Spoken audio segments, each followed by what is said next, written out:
terpotong beberapa saat ya, beberapa menit, kemudian. Assalamualaikum warahmatullahi wabarakatuh. Oke, di video saya lalu ya. Oke, pertama-tama kita masukkan di kartu ATM kita itu kan ada logo-logo ya. Kelebihannya deposito. Warahmatullahi wabarakatuh. Oke, di video kali ini saya akan berikan tips bagaimana agar para agen bank ya atau agen laku pandai itu kita dalam bertransaksi melayani pelanggan tidak mengalami kerugian. Dalam bertransaksi bank ya, khususnya untuk transfer uang ya, entah itu ke sesama bank ya, misalnya mungkin seperti agen Mandiri ya, seperti saya adalah agen Mandiri, agen laku pandai dari Bank Mandiri ya. Ketika kita bertransaksi melayani transfer pelanggan, entah itu sesama bank, yaitu sesama bank ya. Kalau sesama bank berarti kan dari rekening Mandiri saya ke Mandiri orang lain, atau antar bank dari Mandiri ke saya dari Mandiri ke rekening orang lain ya. Misalnya pelanggan ada yang transfer mau ke rekening BRI ya, itu kan kita layani juga. Itu namanya transfer antar bank ya, beda bank. Nah, dalam melayani transaksi itu kan transaksi itu nggak selalu mulus. Kadang-kadang terjadi kendala. Ya, saya berharap di sini ya, sebelum saya lanjutkan video ini, saya berharap semua para agen laku pandai itu tidak mengalami kerugian ya dalam bertransaksi ya. Semoga ini hanya untuk berjaga-jaga saja bila mana sampai itu terjadi ya. Amit-amit lah ya. Jadi yang pertama kita lakukan kalau kita melayani transfer uang ya, entah itu sama bank atau beda bank. Kalau agen Mandiri ya yang ditransfer adalah ke rekening Mandiri juga. Kalau mungkin ada agen yang lain misalnya BRI ya, mungkin ya ke sama BRI juga. Atau transfer antar bank atau ke beda rekening ya, ada kalau saya mungkin agen Mandiri melayani orang yang mau transfer ke BRI, ke BCA atau ke lain. Sebelum kita melakukan itu sebaiknya kita cek saldo ya. Akan lebih baik kalau kita punya m-banking ya, kita punya mobile banking atau internet banking yang bisa kita lihat seperti apa status transaksi kita.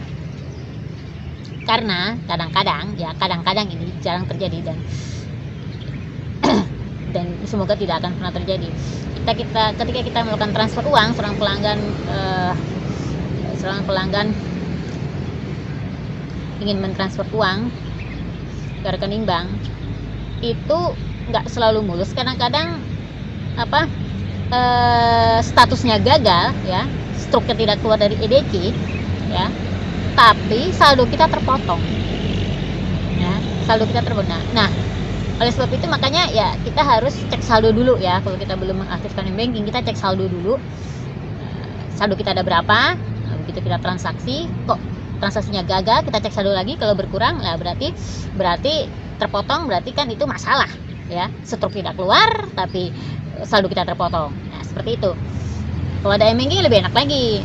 Nah, seperti ketika kita melakukan transaksi terus terjadi kegagalan ya, struknya tidak keluar ya. Kalau di Mandiri itu, kalau di Mandiri itu transaction line ya, struk tidak keluar, itu kita jangan buru-buru untuk mengulang.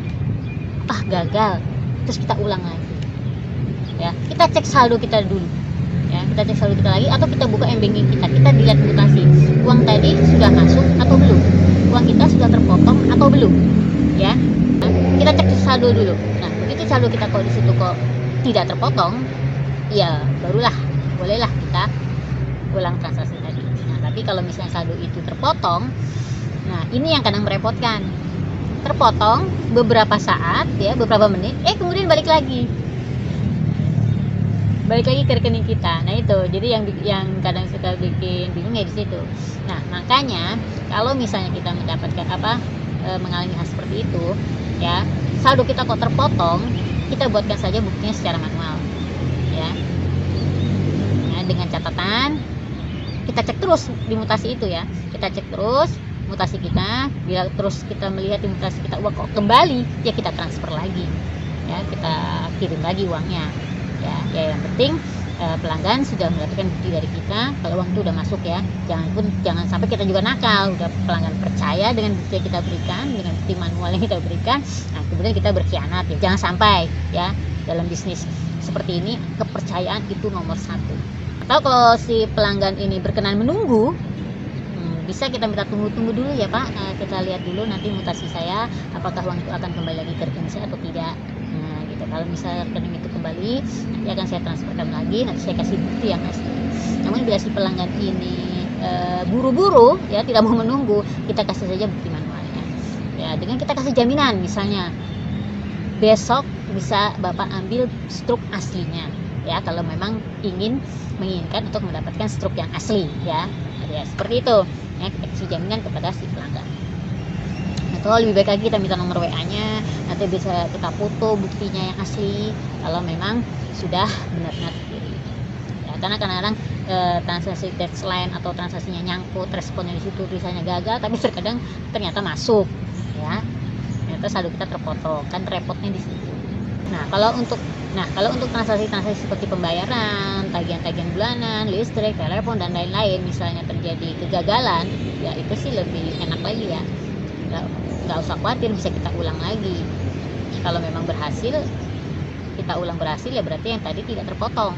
Tapi kalau memang yang tadi yang terpotong transaksi tadi berhasil tapi responnya yang muncul adalah gagal, tapi sebenarnya berhasil, kita ulang kembali, itu tidak akan berhasil ya, uang kita tidak akan terpotong 2 kali ya, tetap sekali yang tadi. Itu kalau untuk ini tagihan-tagihan pembayaran ya, tidak terlalu mengkhawatirkan seperti transfer. Kalau transfer kan diulang, nanti bisa masuk lagi, bisa masuk 2 kali, kan kita yang rugi ya. Jadi seperti itu. Jadi kita pantau dulu, kita cek saldo ya, lebih bagus kalau kita punya notasi bank, jangan buru-buru diulang ya. Kalau responnya gagal di situ tulisannya, jangan buru-buru kita ulang, harus kita pastikan dulu uang kita terpotong atau tidak dengan cek mutasi. Kita login di m-banking, kita lihat, kita tutup lagi, logout lagi, terus kita login lagi, kita lihat lagi udah masuk lagi atau belum ya, seperti itu. Oke, jadi tadi tips dari saya bagaimana agar menjadi agen bank tidak mengalami kerugian. Bila Anda berkenan dengan video-video yang ada di channel ini, silahkan subscribe channel YouTube ini dan jangan lupa untuk menekan tombol loncengnya. Oke, salam sejahtera selalu, terima kasih. Wassalamualaikum warahmatullahi wabarakatuh.